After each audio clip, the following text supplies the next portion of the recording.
রবিবার দুপুরে পাঁশকুড়ায় লাইনচ্যুত হলো মালগাড়ির 3টে কামরা। সূত্রের খবর, রবিবার দুপুরে পাঁশকুড়ায় সেকেন্ড পোর্টের কাছে সিমেন্ট খালি করার পর ব্যাক করে র্যাক পয়েন্টের দিকে ঢোকার সময় মালগাড়ির পেছনের খালি 3টি কামরা হঠাৎই লাইনচ্যুত হয়ে যায়। তবে সিমেন্ট ভর্তি কামরাগুলো অক্ষত রয়েছে। ঘটনাস্থলে আসে জিআরপিএফ এর আধিকারিক ও রেল কর্মীরা।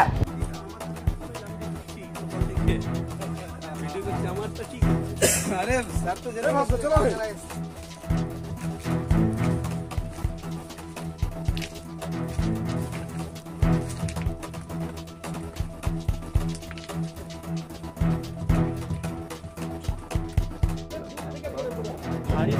वो मालिक RE6 से RE8 तक है ना सर?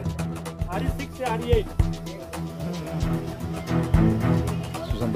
ना ना बोला